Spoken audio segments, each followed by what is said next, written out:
Hi there, this is Dr. Gustavo Grodnitzky speaking to you today because better decisions lead to better outcomes. Today I want to talk to you about people who have an inability or unwillingness to adapt to changes in your culture. So I'm going to start with a data point.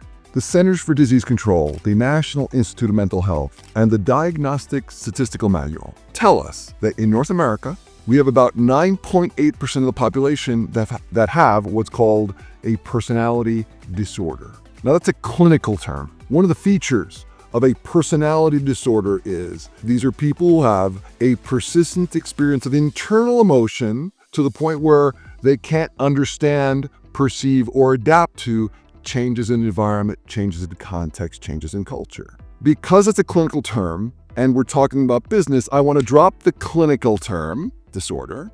Let's add something that's more reasonable business, say people who may have personality issues. And to be liberal about it, let's just double percentage. So let's say 20%.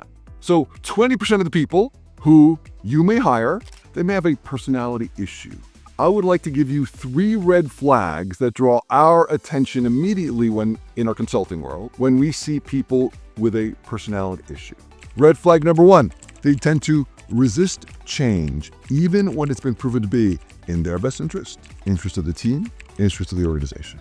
So in business, we often see this as people who have their own agenda. Red flag number 1, they resist change. Red flag number 2, they tend to externalize blame or not take responsibility for their own behavior. Externalize blame or not take responsibility. That may sound like, oh, I couldn't do my job because of Joe. It's not my fault. Look at him, it's his fault. Had he done his job, I could have done mine.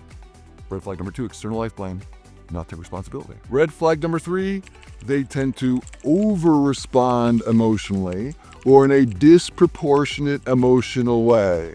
Over-respond emotionally in a disproportionate emotional way. This may sound like, I can't believe you did that, Joe. Move my water. Keep your hands off my water. Now let me be clear here. Any of these 3 can happen independently or together. And any of these 3 can point to somebody with a personality issue.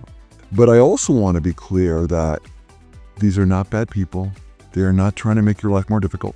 They just may need more time in order to adapt to changes in your culture. And I would add that when you win them over, these can become some of the biggest champions of your culture. So how do you do that? We offer a 3-step process. The steps are, we coach, we train, we set them free. I use those terms very intentionally.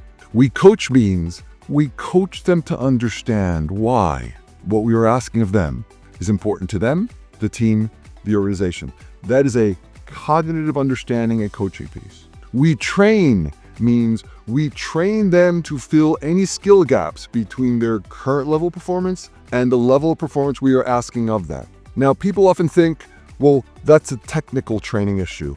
It often is, but much more often, it's a cultural training issue. So that's a behavioral piece. It is during that cognitive and behavioral steps, those cognitive and behavioral steps, that they get to adapt or not. And if they cannot or choose not to adapt to your culture where it is and where it's going, step number 3 is we set them free. And again, I use that term intentionally in particular because people genuinely want to be successful where they work. If they can't be successful in our culture, we set them free to go be successful in somebody else's, preferably a competitor.